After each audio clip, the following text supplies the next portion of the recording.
Very good evening, friends. Welcome again to the Facebook Live Challenge by TAS. After some wonderful sessions, we are again here, and today I have a difficult task to introduce a man who doesn't need an introduction. So I am not even going to attempt it. I would just tell you something about him that he is among the very few men who have actually bicycled across America. He is among the very few men who have scaled new heights where only few of the mankind could have. So I think without wasting any time, it is my honor to introduce you all to Dr. Hitendra Mahajan, the man who climbed the Mount Everest. Thank you.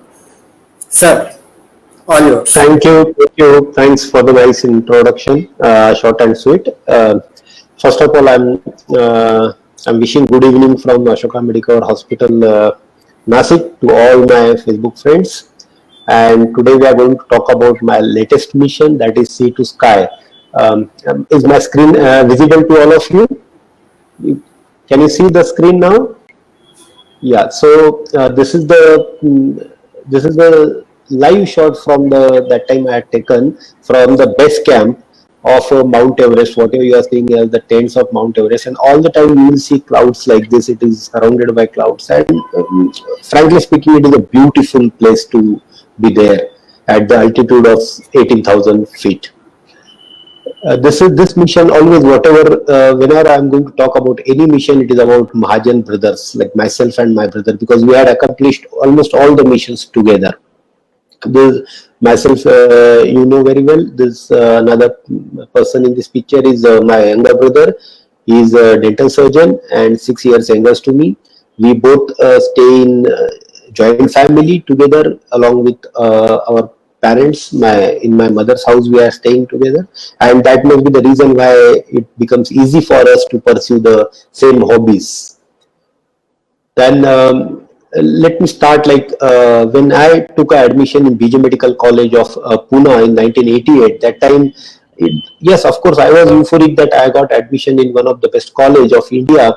But at the same time, what attracted me or what made me more excited is the board which I saw after entering the college, that there is a BJ Motoring Club. And I was very happy to participate in all the activities. In fact, that was my first encounter to the mountains of Sahyadris, later on then to the Himalayas as well, because in that, after taking the basic course from that club, I joined the basic course of mountaineering in Manali during the college days, and then I did advanced course. I did a lot of extensive rock climbing in Sahyadris, as well as climbed few pinnacles, few peaks in Himalaya as well.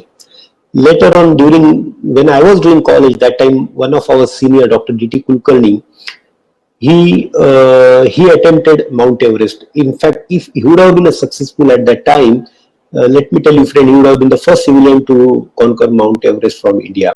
But then it was not. The fate was something else. While going on from Camp 4 to Camp Summit, which he wanted to do on his birthday, he succumbed to the weather conditions and he could not make it, and he died there. That made a great impact on my mind, and I said, yes, I have to fulfill the dream of Dr. D. Kulkarni. And from that moment, Everest started attracting me. Later on, I came out, then I started my practice of anesthesia, and then I could just barely go to Himalaya once in a year. And still I kept pursuing that hobby. I kept going back to the Himalaya every year, climbed some peaks. And in 2000, after shifting to marathon and doing a lot of other activities, then I thought, let me shift to race across America, because till that time what was happening, like I was not able to, my mind was not prepared to take the risk involved in the Everest.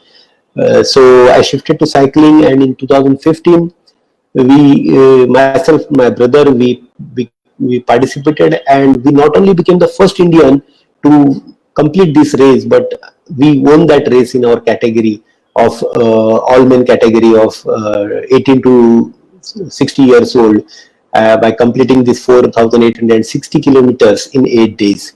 Then in 2016 we did Golden Quadrilateral Challenge, and we did it in 10 days, 19 hours by spreading the message of follow the rules and India will rule. 2017, again, I went to do the world's toughest dragon race in Bhutan.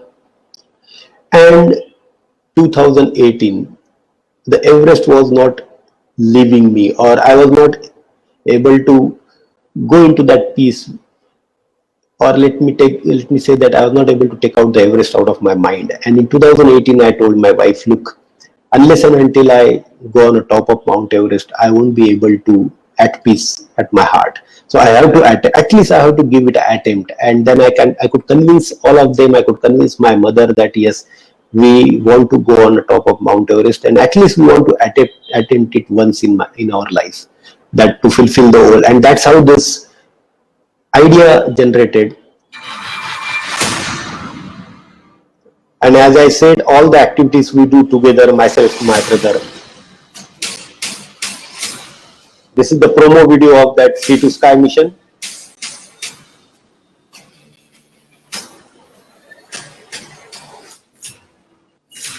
Hi, I'm Dr. Hitendra Mahajan, anesthesiologist. Hi friends, I'm Dr. Mahendra Mahajan.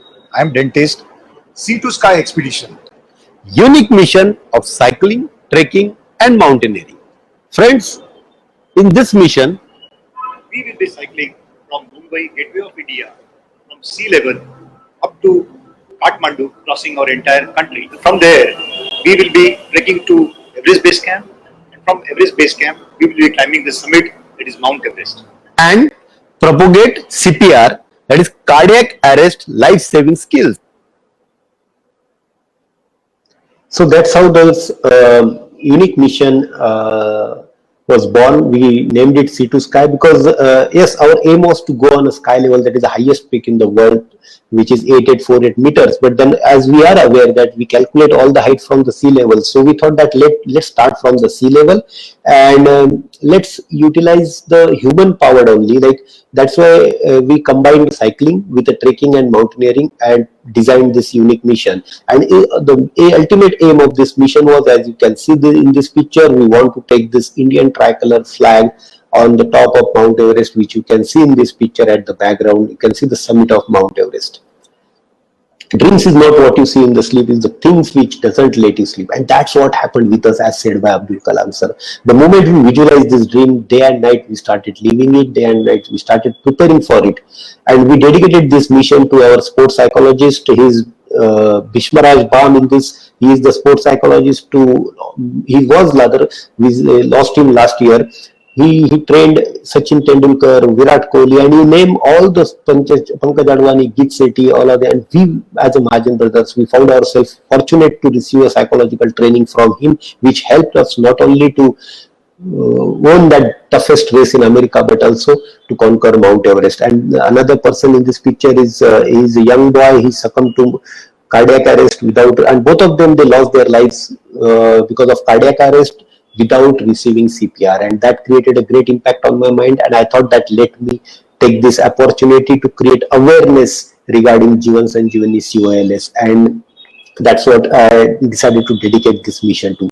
Yes, difficulties were there. It was cycling of 2,500 kilometers from Mumbai to Kathmandu, which was we were supposed to do it in 5 days. Then the altitude, as we were aiming to go to 8848 meters, that is the altitude at which most of the aeroplanes they fly. And then we were knowing that it is going to be a terrific low temperature, minus 50 degree. And as being a doctor, we are aware that the air at that altitude is very thin. Oxygen content is almost 30-40% as we are having here. And believe me friends, at that altitude, we realize the importance of pressure which plays in ultimate oxygen delivery of our body. We take it for granted that as the moment we breathe oxygen, it goes to the mitochondrial level. But then this atmospheric pressure plays very important role in that. And apart from that, all these things, yes, we were knowing that we will be able to tackle by preparations. But then what was another thing was finance. Yes, one of my friend has told me, look, at the end of the life, you have to decide what you want to accumulate. You want to accumulate memories, or you want to accumulate bank balance. So we had always given preference to accumulating the memories in our life bank. We were having 12 months. We started rigorous training.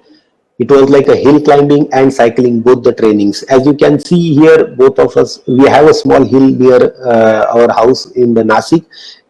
It is almost 300 to 400 meters of height. And there, daily morning, we started going there with a bag of 20 kg weight on our back, with a 4 kg of ankle weight tied to our both the ankles, because what shoes we were expected to wear in the Himalaya, each was at least weighing 2 kg. So we want to get accustomed to that, and that's how we started training ourselves. Daily morning we used to go on that hill, climb up, then go to the hospital, perform our duties, and then after that in the evening we used to spend 2 hours in the gym building up our core. Core is very important in my not only cycling but in the mountaineering as well. So it was very important to build our core. So 2 hours in the morning, 2 hours in the evening, and in between in the OT we used to do certain relaxation exercise, breathing exercise. Of course, 3 days in the week we used to train ourselves for cycling. These are the hill climb which I told you just now. Finances, yes, we have to. It was most of the. It was self-funded, but then when we told Firodia Force Motors that we are going to create awareness about COLS, they offered us 2 vehicles, which was giving us backup from Mumbai to Kathmandu, and even they had activated their Force Motors agencies in various towns, which helped us to conduct these activities. Finalizing agency and shopping is very important. So in the month of December in 2018, I myself went to Kathmandu. I finalized, I could select agency. I found Pioneer Adventure as the best agency, because being a doctor, being a non-professional, being an amateur mountaineer, we wanted to give a safety as a priority. So I selected best of the Sherpas, best of the agencies, and did a shopping of best of the things which I can procure of all those standard companies from Kathmandu. Ultimately, on 30th March 2019, we, after taking the blessings from our family members, this is my wife Anjana, Mahendra's wife Aarti, and my mother. You must be thinking, yeah, Mahajan brothers, they are very strong and they won the cycle race and they had been to Mount Everest. No.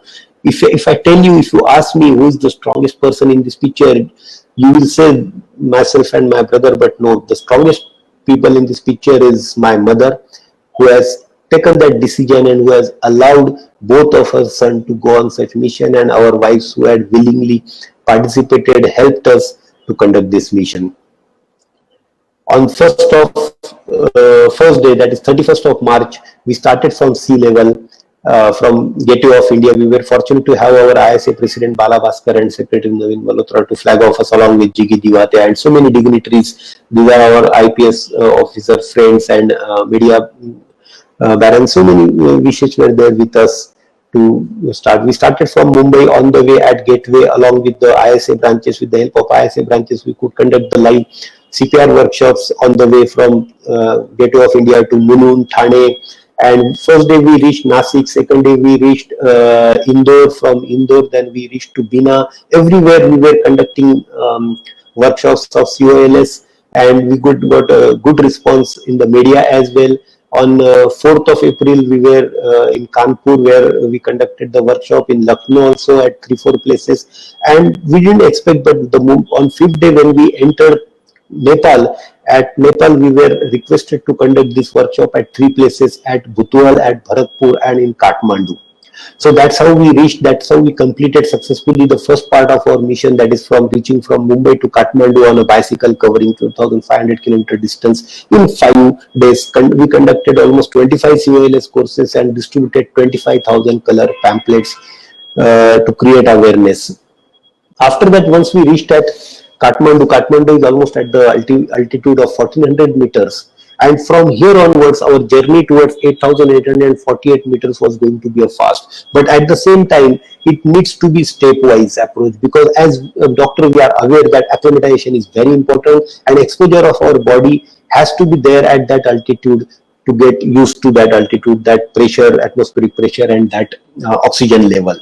So as you can see in this picture, our aim was to go to Lukla, fly to Lukla 2800 meters, and from there slowly 3400 meters, Damchi Bazar, Dengboche, and then Feriche 4000 meters, and 5000 meters, 400 meters is the base camp. That is how the route. And from here From base camp, the route will be camp 1, camp 2, 6,400, camp 3, camp 4, and then summit of the Mount Everest 8,000. But for that, when we want to achieve 8,448 meters, for that it is very important for our body to go up to 6,000 meters or 7,000 meters at least once or twice before attempting this. That means we go up, we come down, we recover, then again go up to this level and come down. If we plan to go to camp 2 or camp 3 twice or thrice for acclimatization, what problem in this approach is crossing this Khumbu glacier. You can see in this picture, you can see smoothness in the ice and snow, but here it is not smooth, rough. These are all crevices. This is the most unstable area, and maximum risk is here in this expedition. So to avoid that frequently crossing Khumbu glacier, what we plan is we select some other peak. So in our expedition, what we did is, before going to base camp, we decided to climb this island peak, taking the offshoot from Dingboche, so that it will give us an exposure of 6,165 meters, and then coming back to again 5,000 will help our body to recover. That is what is called the acclimatization. Ultimately, on 7th of April from Kathmandu we started, but look what destiny was there. When we reached Kathmandu, it started raining so heavily that Kathmandu airport stopped its operation. So we have to travel to nearby 150 kilometers airport, that is Ramechhap, and from there we took this flight, 20 minutes flight, to land on this world's dangerous airport, Lukla. Once we landed at Lukla, after completing the formalities, it was still raining heavily. We started our first day of trekking. Our aim was to reach Pagding. There we reached. Pagding is at the height of 2,610 meters. So as you can see, we started from 1,400 meters and we landed at 2,800 meters. But then it is not good thing for the bodies. We can get a problem of breathlessness or fatigue. So we went to Pagding, 200 meters low. There we stayed for one night to get ourselves acclimatized. Then next day, that was on 8th of April, we started to go to Namchi Bazaar. On the way, when you enter Himalaya, it gives you beautiful feeling. Himalaya is all about flowers and rhododendron flowers and serene atmosphere. Buddhism culture you will see at most of the places. They are very religious people, and it gives you so peaceful and meditation like feeling. And there are a lot of bridges you come across to go from across the valleys, go from one mountain to another. In the entire route, you will see that Nepal government has done the beautiful arrangement that made all the markings with the name written, directions, and distance and elevation. We reached Namchi Bazaar, which was at the height of 3,440 meters. So when we started from 1,400, within third day we were at 3,440 meters. So it was very important for us to take a rest. We rested at this altitude for 2 days. It is a good place. As name suggests, Namchi Bazaar is the last place in that valley where bazaar is available, or where you can do the shopping of the required things. At most of our places, I found this board very interesting. You can see at most of our hotel places, it is written that parking for the car only for the guests. Similarly, there also I found this board, parking only for the hotel guests, but it was for their yaks. Yak is the main thing for transport in that area. Whatever luggage we carry, extra luggage is carried by the yaks, and yaks are very important in the entire valley. Next day we went to Tengboche. As we left Namchi Bazaar, this is the first time we got the vision of Mount Everest. Can you see in this picture? This is Mount Everest, and you can see the clouds on these peaks. You can see in this picture Mount Everest close view, and these are the clouds. You will see maximum time Everest covered with these clouds. But let me tell you, dear friend, this is not clouds. Can you see cloud? No clouds in the entire sky is blue. But why you see only clouds here? They are not clouds actually. That is a continuously wind is blowing at the speed of almost 100 to 200 miles per hour. And these are the snowflakes which you see in this picture. They look like a cloud. This I'm telling you because in my next this thing I will tell you what exactly is the weather window, and then that time you will realize the importance of weather window. So I became so emotional getting the first vision of Everest. That was the peak. That is the thing which was calling me since college days. That is the dream which I was having and aiming to live it in my life. And I was so excited. I sat there for almost 1 hour just watching that Everest and just hoping that at the end of month or so, I'll be at the top of that peak, which was still far away from us. there's a beautiful entire route is beautiful, as you can see in this picture. That is because you can see what structure is this. This is nothing but a dustbin. Look, they are the people who come in mountain, they always believe in cleanliness, and whatever is there they throw. And I appreciate the Nepal government, because even though we put all the litter here inside this, they clear it every day. You will not find anything lying here or overfilled garbage or something like that. That is something which we can learn from these small countries as well. We reached Tengboche. There is a beautiful monastery at Tengboche, and from there next day we started for a Dingboche. You can see beautiful valley. You can see the bridges. Way back, you can see that these are now the height of the trees are reducing. In the beginning we see tall pine trees, but as we go up and up in the mountain, the trees they reduce, they gets converted into bushes, and at the end we just see the juniper bushes, which I can see now. See here, when we started on at 2000 meters, there is big pine trees, but as we go up it becomes barren, and you can see only certain bushes like juniper. They are very religious people. We were happy that at Pangboche we came across a main lama who blessed us. He gave us this white scarf, which he told us to carry till the summit, and he assured us that it will protect us from the all the bad things on the mountain. The view is it's a terrific view.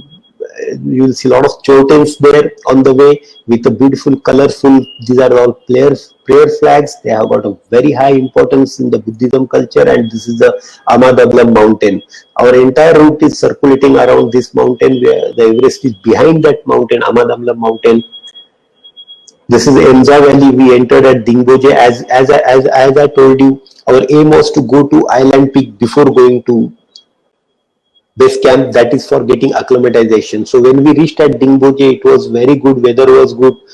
This is a beautiful small village, you can call it.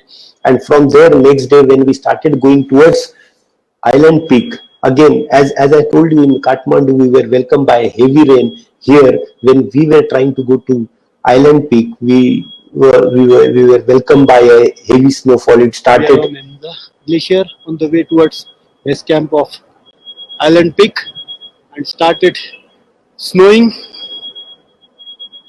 By the time we reached to the base of the Island Peak, it was there was a lot of snowfall covering all our tents. We thought that we may not be able to climb Island Peak, but then we took a decision, as our aim was to gain as much as height so as to get our body acclimatized. So we decided that at 12 o'clock midnight we will come out of the tent, we will see the weather. Anyway, whatever, irrespective of snowfall or no snowfall, we will go towards Island Peak and we will try to achieve as much as height. Accordingly, in the night we came out of the tent and we were so surprised to find sky was clear. There was no snowfall. Snowfall has stopped. So we started going towards Island Peak in the night itself. Most of the peak climbing in the Himalaya is done in the night time, so that you reach on the summit early morning, because after sunrise the weather starts becoming bad. This is the first exposure after the initial rocky surface. We stepped on the snow area. It is covered with this line you can see. This is actually a crevasse. We have to solve some crevices. They are small, narrow, but they are covered. We don't know how deep they are. If someone falls in that crevasse, there is no chance of coming out. So you will find all the time we are tied with the rope, and some certain crevasse we can jump and cross. The one which are V shape, we need to go down and climb up, or certain which are little wide apart, we use ladders to cross those crevasses. As we were approaching up and up, the gradient was becoming very high. It was almost 70 to 80% gradient, as you can see in this picture, and that was the route way going up. And ultimately at 8 a.m. we could climb the Mount Island Peak successfully, taking the Indian flag on the top. The view from the top is always beautiful. All the surrounding mountains which you see them tall, when you reach on some mountain, you see them at their shoulder height. And from Mount Everest, I'll show you in the later slides, you can see them all the dwarf. This is the Mount Amadablam. Last peak, what you saw was taken from behind that. So we came from that side all the way from this valley, and then we came here like this and climbed this mountain. You must have heard about glacier. Glacier is nothing but a river of ice which keeps on moving slowly at the speed of 1 inch per year.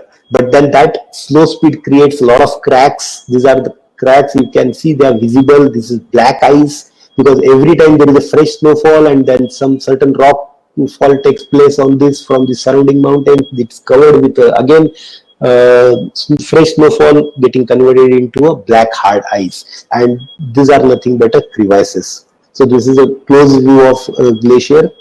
When we came back to Dingboche, initially you must be remembering the last peak of Dingboche, it was totally dry, but now because of snowfall, it was snow covered, white. Next day, we started our movement towards base camp.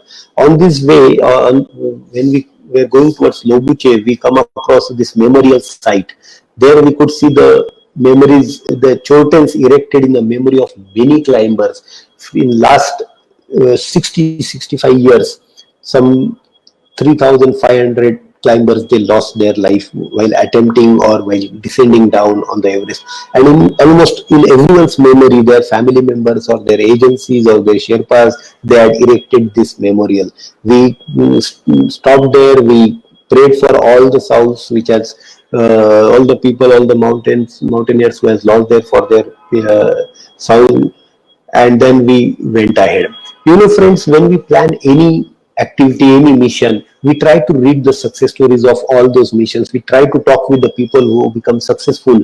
But then what I believe, or myself and my brother, we believe that we always prefer to talk to those who could not do it, those who failed attempting it, what difficulties they face. Because unless and until we talk with them, or we learn from them, or read their experiences, we will not know what exactly happened, or if problem comes, how we can tackle, we can prepare ourselves better. So what I did is, I read the novel Into the Thin Air. You must have seen the movie Mount Everest, the Everest movie, which was on this true story. It is written by John Karacher. In 1996, there was a big accident on the Mount Everest while descending, and almost 14-15 people, they died. Among them, there were professional mountaineers also who lost their lives. This is Scott Fisher from USA and Yasuko Namba, Japanese. She was about to complete all the 8 continent summit, and then that is Rob Hall from New Zealand. So all these were expert mountaineers, but they lost their life in that expedition, in 1996 expedition. There were some mistakes which happened from them, which led to their death. But in the same expedition, there was one more person. This you can see in this picture. This Beck Weather from Texas. He was amateur. He was not professional as a Scott Fisher or Rob Hall. And while descending, he faced a lot of problems, but he didn't succumb. He didn't die on that expedition. And I was very curious about what exactly happened, why he didn't die in that expedition, whereas all the professionals like Scott Fisher, Yasuko, and Rob Hall, they died. That made me quite interesting in this character. And when I read about him, I realized that while descending, he developed all this. He lost on the way at Camp 4. He has to spend Camp 4 outside the tent. In fact, he was declared dead by rest of the people. But then later on, they found him walking like this with a frostbite hand and nose and all. And then they evacuated him from there. In fact, that was the first time helicopter landed at Camp 2. From there, they evacuated. So the only difference what I could find out among these professionals who lost their life and this Beck Weather was very stubborn. He was decided, like, whatever may happen, I'll keep trying, I will not die that fast. And that is something which always, even our sports psychologist has taught us, that never give up. You have to keep on trying and trying. Unless you decide, even they cannot touch you. That is something which we learn from our sports psychologist, and we try to use it during certain like this expeditions. On 17th, we crossed Lobuche. There was heavy snowfall when we crossed Gorakshep, and we were going to Everest Base Camp. We were fortunate to see this statue of Shivaji Maharaj, which is installed by Chhatrapati Giri Premi Mountaineering Club from Pune. We took the blessings of Shivaji Maharaj, and from there we went to base camp. Can you see in this picture? This is a Khumbu glacier, and base camp is that big, spread from this end to that end. You can see these yellow tents. They are all tents on the base camp. It is like a big village, digital village. There is a clinic. There is a lot of satellite dish and all these things. Now, because of cleanliness, we had removed most of the debris, but it becomes a village of 2 months. Those who want to climb, they stay there and this is going to be our home for next 1.5 months before attempting this Mount Everest summit through the Khumbu Glacier.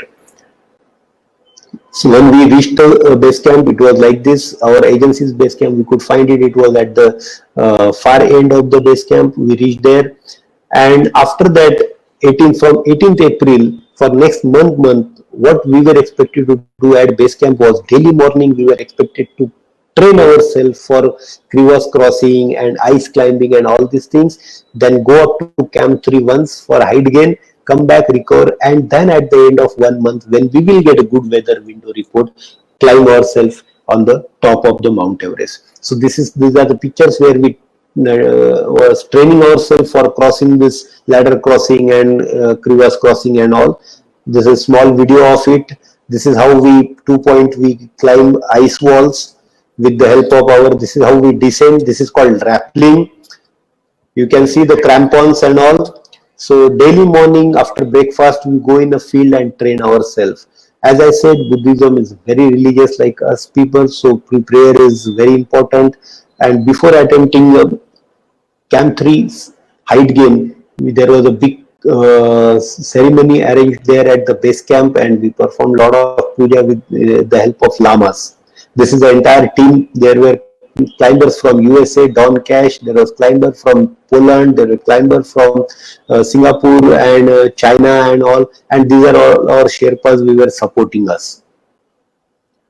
So 22nd of April, we decided to go for a height gain that was up to the Camp 3, 7,100 meter.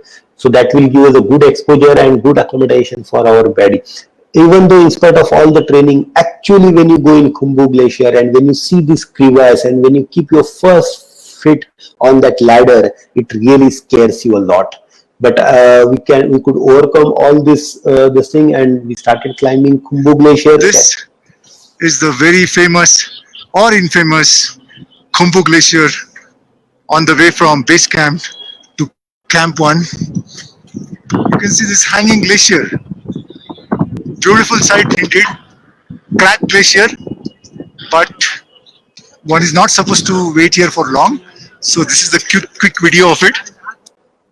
So Khumbu Glacier is really scary. There are a lot of seracs. Most of the time we start early morning at 2 a.m., 1 a.m. to cross the Khumbu Glacier. So before sunrise, we should cross the Khumbu Glacier. Some seracs are as big as 3-story building, and if it collapses, you are definitely going to get buried underneath that.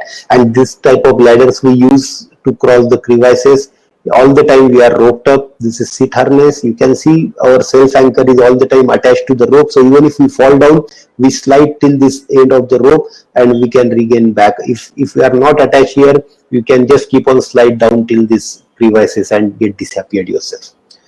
So this is my brother, and this is how we are climbing the crisscross path. You can see how big the seracs are there in this video, and how every time, whenever you come after few days in the Khumbu, you will find the route is changed from one place to another.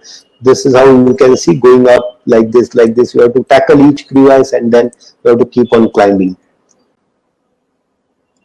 So we gained almost 5,800 meters height, and then we came back first time after having our exposure.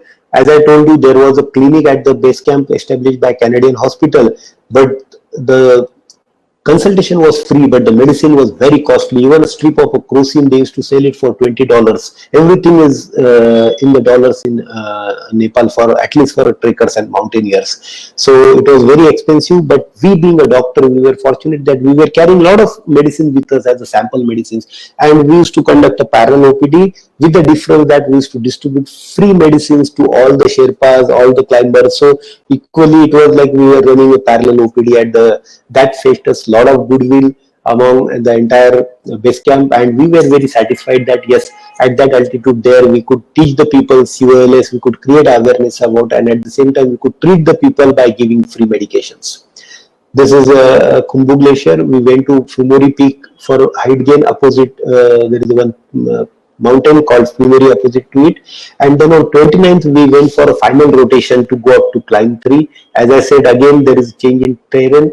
We reached Camp 1. Camp 1 is on the snow, so there is no water stream or something like that. For water, we need to melt the snow. When we reached at Camp 1, we just entered our tents, and then suddenly we heard a loud noise. We were knowing that it is avalanche, but we were not knowing from where it is coming. When we stepped out of the tent, we saw that it is coming from a Nuptse, and you can see it, when the avalanche comes, it comes with a ton of ice and snow and wind and everything. Can you see that blowing, making lot of noise? We were fortunate that it was 500 meters below our tent. If it would have been little above our tent along with us, we would have got swept away with that. So that risk always persists in this type of expeditions. From on 30th April, we went from Camp 1 to, you can see Camp 1 here. So we were going to Camp 2 now, on the way to Camp 2. You can see climbers going towards Camp 2. Yeah, here Full of crevices. in this picture you can see this is Everest. Yeah, and you can see this. Swimming out of the summit. That shows how much wind is there. And on the right hand side, This is Lhotse Peak. is Lhotse. That's the reach connecting between Lhotse and Everest. Somewhere there is South Col. Yeah. Yeah, this is Geneva Spur, and this is, in this picture, this is the route from here. The route is, this is somewhere here, there is a Camp 3, and this is yellow band. We need to cross like this, and here, from here, you have to cross the Geneva Spur to reach South Col, and from South Col, the route goes like this to climb on the summit of the Mount Everest. So, as I said, we have to keep on changing our path depending on crevices. Sometimes we have to climb the vertical face as well. This is the V-shaped crevice where we have to go down at the base of the crevice somewhere where you can find the breach and then climb on the other side.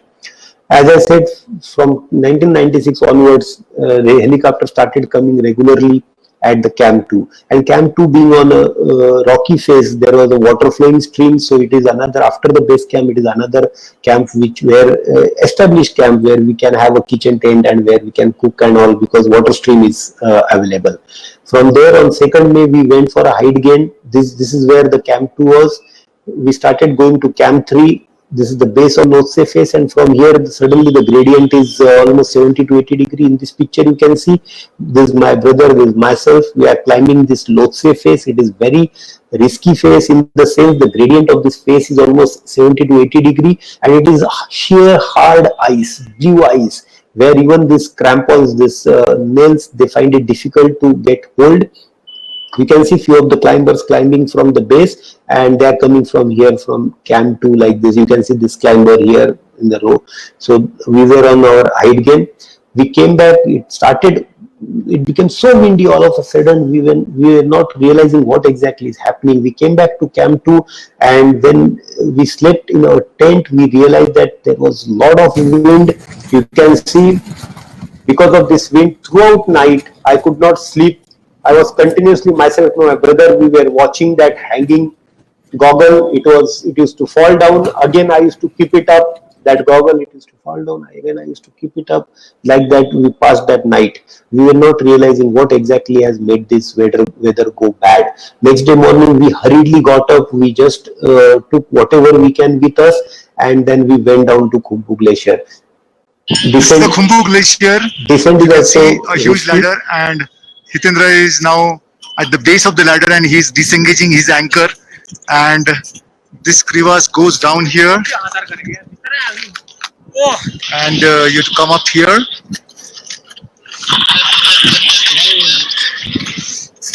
Hi, Hitendra. That's me at the base of the crevasse. Certain places you can descend, and then after coming to base camp, we realized that what exactly made that bad weather. It was because of the Fani which we faced in the Bay of Bengal, and that winds were creating heavy wind currents at the Everest also. So once you go up to Camp 3, that is 7,200 meters, you get exhausted, and yes, you get acclimatized, but at the same time the fatigue sets in, so you need to go down at the place where you can get a lot of oxygen, where your body can recover. So on 4th of May 2019, we decided to go down to, from base camp, we decided to go down to Debuche, where there are a lot of trees, flowers and all. We stayed there for 8 days for our body to get recover at that place. Daily we used to see from our hotel room that yes, the Everest with a lot of wind. After few days, it started creating anxiety among our mind that are we going to get a good weather window? Then later on 12th April, we came back to 12th, sorry, this is April, this is May, 12th May, we returned to Everest Base Camp to find lot of changes. When we came first time at the Everest Base Camp, it was snow covered, ice covered, but now because of sun rays and all, you can see lot of ice started melting to creating lot of water streams, and then we started our preparation for final attempt. This is all high energy bars, high energy food. We started assorting them because above camp 2, camp 3, what we were going to eat was only high energy bars and gels and all. Funny effect was not ready to go. Daily evening it was snowing heavily to the extent of burning our tent. And let me tell you what exactly is weather window. Weather window is all the time throughout the year on the top of Mount Everest. As you can see in this picture, there is a continuous jet stream. As I said, wind keeps on blowing with the speed of 100 to 200 miles per hour. That becomes very difficult. That makes very difficult for you to climb. It happens only for 2 or 3 days in the month of May, where this wind reduces to 20 to 30 kilometers per hour. And that happens because of low pressure belt which gets developed in the Bay of Bengal, giving the counter winds. From the winds which are coming here are western winds, and we get a eastern wind. So because of their counter winds, the actual speed of the wind comes down to 20 to 30 kilometers per hour, and that is called a weather window. That is the what forecast we get from the meteorological department, and once we get that on that particular day, we attempt Mount Everest climbing. And here what happened, we this year, unfortunately in 2019, usually you get 2-3 such windows where all the climbers they get distributed, but in 2019 the forecast was only one good weather window, and that was on 22nd of May. So everyone, all the climbers, almost there were 2,250 climbers along with their Sherpas who were aiming to attempt Mount Everest on 22nd of May. Even we did the same thing. Because of that, we left on 18th of May. We left base camp for our final attempt. As I said, we need to cross Khumbu Glacier in the night. So you can see a lot of, these are actually a headlamps of climbers. All this, almost 250 climbers along with their Sherpas, they were going higher towards Camp 2, Camp 3, Camp 4 and summit attempt. So you can see all these headlamps in a row crossing the Khumbu Glacier. Again, Khumbu Glacier also, there was a topographically change, and this is the first place we felt that yes, it is becoming a crowded. At the same ladder which in the last video you saw I was descending there, because of a bottleneck, all the climbers they got stuck up. It took us almost 1.5 hours waiting for our chance to climb that ladder. At last we could reach at the camp 1, but we were not supposed to stay there. We directly came to camp 2 on 19th. We stayed at camp 2. We prepared ourselves for summit attempt, because henceforth our walk was planned like from camp 2 directly go to camp 3, from camp 3 next day start to camp 4 and just taking 2 hours rest attempt summit. That was what the plan was. So accordingly we started ourselves to move towards camp 3. As I said, camp 3 previously also we had been to camp 3. It is on the slope Lhotse face, and camp 3 is located almost, you can see in this video how much is the gradient of the Lhotse face. You can see how it is covered with the black and almost blue ice, hard ice. If someone slides on this face, he is going to get directly to the base of this face and obviously not alive. So all the time we are anchored ourselves with this rope. So even if we sleep, we don't slide more than 50 meters. So this is camp 3. This is the picture taken from above. You can see it is almost on the slope. You can see camp 2 here, and this is camp 3. All the tents are pitched on the slope itself by creating a little ledge. So it is very risky camp. All the time we have to keep on moving with our self anchor attached to the rope. So we reached there on at around 2 p.m. After that, our Sherpas they did a snow melting for a water, and then we could eat some ready-made food there what we carried along with us. And after taking a rest next day, that is on 21st of April, we started for Camp 4. Now here, next 2 days we are going to be really testing, because 21st morning we started for Camp 4. We were expected to reach Camp 4, which is at the height of 8,000 meters. That is almost a dead zone by 2 or 3 p.m. And after taking some rest, then again in the night, we are expected to start climbing for the Everest summit. So accordingly, we started on 21st. That was the 52nd day from the day we started, that is 31st of March from Mumbai. We could cross Geneva Spur. You can see myself from Camp 3 onwards, we have to rely on oxygen mask. We have to carry that oxygen cylinder in our back.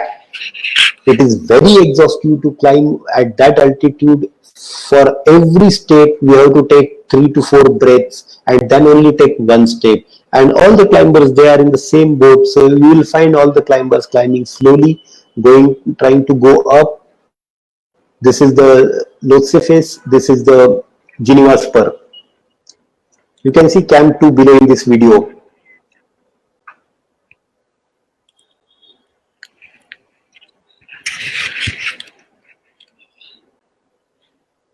So at Geneva Spur, myself and my brother, we came together. We could click photos. Here you can see way below from Geneva Spur, you can see Camp 2. So if someone falls from here, he is definitely going to go to Camp 2, not alive, obviously. So all the time you have to take a precautions. All adventure sports are about calculated risk. So there are principles which you need to follow. No heroism, nothing. You have to just follow all the principles to keep yourself safe, and you have to keep safety as a priority. So you will find ourselves all the time attached with our seat harness to all this rope. Even in spite of this attachment, we still hold this rope so that nothing should go wrong. And that is somewhere South Col. We are on the way to South Col. We are almost approaching South Col, and we were in time. We reached at South Col, that was at the Camp 4, 8,000 meters. There we were expected to take rest for only 2 to 3 hours. As I said, we started in the morning from Camp 3. We reached at Camp 4 at around 2 o'clock. By the time we got settled in the tent, it was 3 p.m. And after 3 p.m., what were expected from us was to take rest, to eat something, because throughout the night after that we were expected to climb till the summit. This is our tent was shared by myself, my brother, and this Pakistani friend Mirza Ali, a great climber himself. You can see at that altitude our Sherpa is a very important person in the mountain. We need to respect them. They are like a lifeline. Even though we pay to them, in spite of that, we have to be very friendly with them. We have to tell them that, yes, you are the boss. Whatever you say, we will follow that. And that's what we, both myself, my brother, we communicated to our Sherpa, that yes, any moment time, if you feel like unsafe, you should tell us and we will follow your orders. That confidence, that relation we need to build up in the mountains. At around 6 o'clock, we started getting ourselves ready for the final climb. This is picture taken from our tent, Camp 4. You can see this South Col, and that is the Everest. Actually, this is divided into 3 stages. This is how the route goes. Then it becomes rocky here. Then you reach on a balcony. From here, you see this as a summit, South Summit, but it is not a summit. And from here, this is the Hillary step, and you go on a final summit of the Everest. So by 7 o'clock, we started climbing for a final ascent. As you can see in this picture, it's going up like this. And you can see again here, headlamp. It is very important. As you climb in the night, you are wearing all that summit suit, you are wearing goggles, you are wearing gloves, 4 layers of mittens, your bag, which is carrying 2 cylinders, and the oxygen mask. Your vision is reduced. Headlamp, you have to rely on a headlamp which are almost of 500 lumens, and you have to keep on changing your equipment gears, climbing gears to the safety attached to the safety rope. That is very important. Almost we reached around 12 in the midnight. You can see this is a moonlight. Actually, we reached at the balcony. You can see how hard and how blue ice it is. So it becomes all slippery in spite of all this crampons, that is nails attached to our shoes. Throughout the night, we kept climbing. Then from here, we moved to, as you can see in this picture, this is a South Summit. We reached to South Summit and then base of the Hillary Step. So around 4 o'clock in the morning, I was crossing the Hillary Step, and that time I could see that sky is becoming red and pink from the east side. That was sign of sunrise. It was such a beautiful vision. After walking in the night, when you start seeing early dawn, when you see this rising sun, you feel fatigue, but at the same time, as taught by our sports psychologists, that whatever happens in the nature, it is there to help you, it is there to give you energy.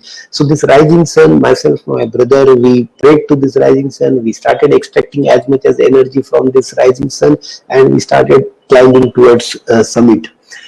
Dear friends, at that altitude, as I said, air is thin. It not only leads to the low oxygen level, but at the same time, as there is a thin air, there are a lot of ultraviolet rays which causes a lot of burn. So at the one end, you have a wind, you have a cold temperature of -50 degree, and other side there are ultraviolet rays which keeps on tanning you, which keeps on burning your skin to the extent of damaging your eyes also. We were aware of it. All the climbers, they carry 2 goggles with them. Even I was carrying 2 goggles with me. But then at Camp 4, one of Sherpa said that his goggle is broken and he doesn't have any goggle. So when I heard that, I could not resist myself. I was in a dilemma that I was knowing I'm having an extra goggle which I may need during the climb, but at the same time there was chances that I may not need it. But here I was having a person in front of me who was not having goggle at all. Without giving a second thought, I just offered him my another goggle so that at least he could climb. And then I just prayed to the God that I create a situation where I may not require that extra goggle. But while climbing in the night, I didn't realize that I was wearing this ski goggle. And as I said, your vision get restricted. You need to attach yourself properly, your climbing gears. So at one point I faced a problem while attaching my carabiner, and I just moved my ski goggle up on the forehead.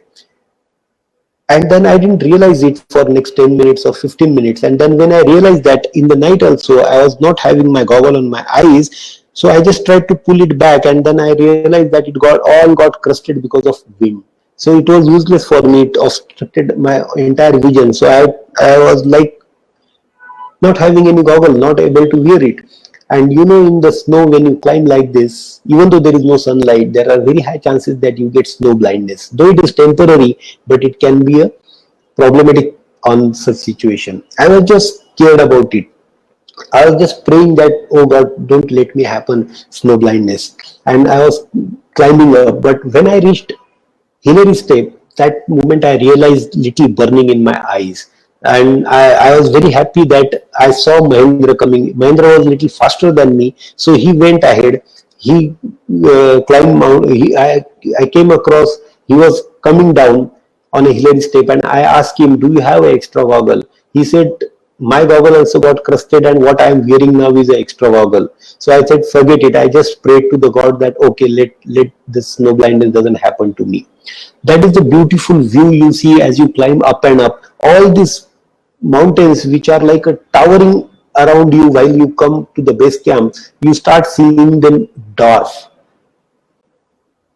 You see this shadow, this is a shadow of Mount Everest, and this is a shadow of Nuptse. And it is not only on the surrounding mountains, but there is a layer of a cloud on which this shadow is fallen. Mahendra reached at the summit at 5 a.m. and he took this video from the top of the Mount Everest.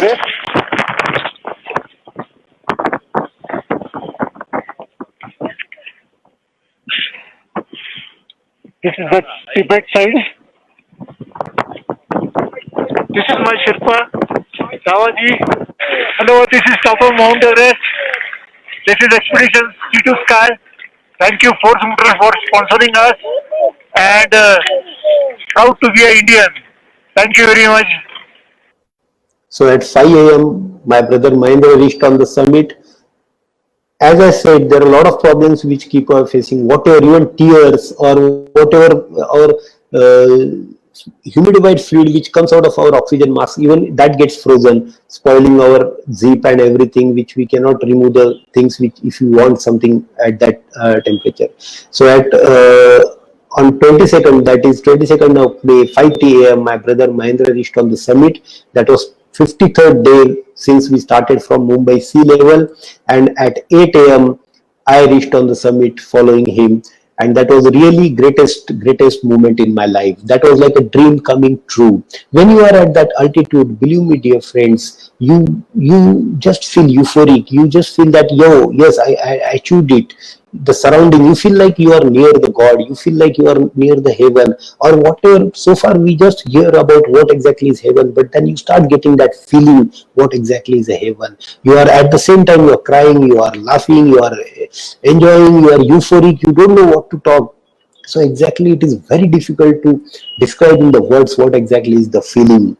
And that was the most euphoric moment for me. We climbed, we could click the photographs with all our sponsors as well as ISA flag, and this is the certificate which we received from the Nepal government.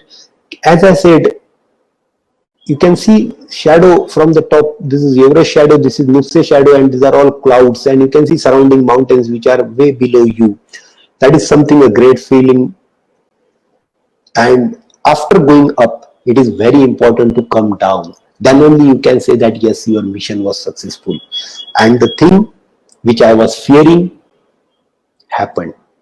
When I started descending after clicking all the photographs, almost spending 35 minutes on the summit and everything, when I started descending down within 100 meters, everything became white in front of my eyes.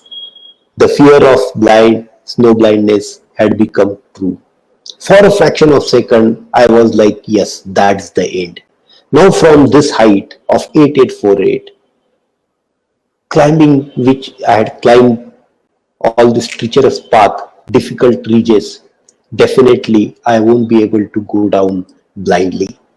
Fraction of a second, I thought that that's the end. I told my Sherpa, Pastemba, you go ahead. I'm happy here. I'm sitting. Believe me, friend, at that altitude, you don't feel fear of death. You don't get pain. You don't feel anything. It becomes very easy to succumb. It becomes very easy to give up, because at the same time you get that feeling of or sense of achievement.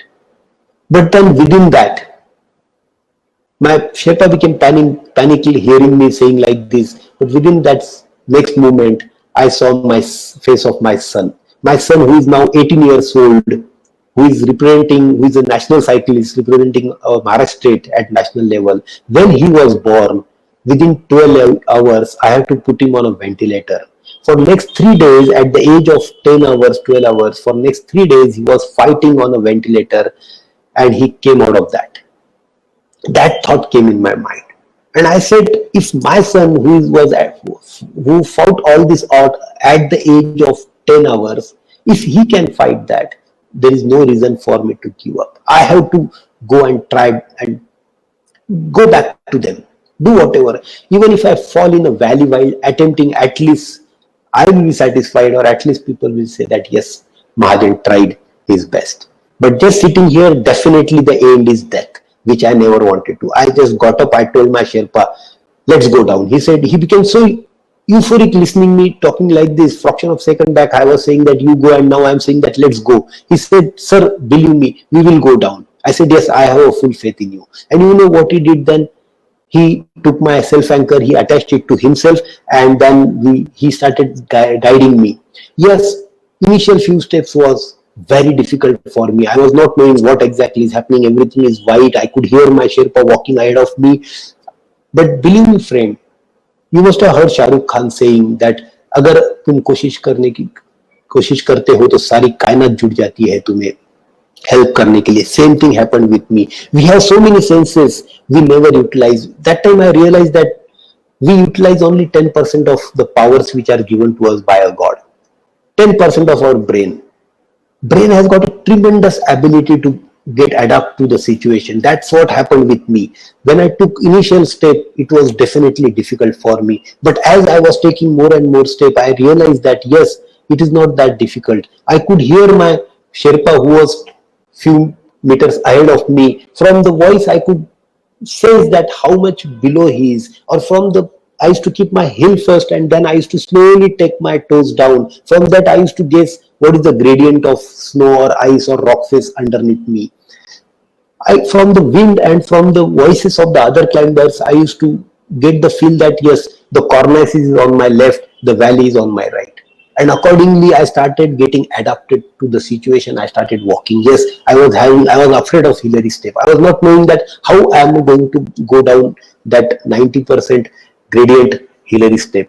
I was just walking, praying to the God. I started communicating with the Everest. I started communicating with the wind. I started communicating with every possible thing surrounding me, which was trying to send me some signals.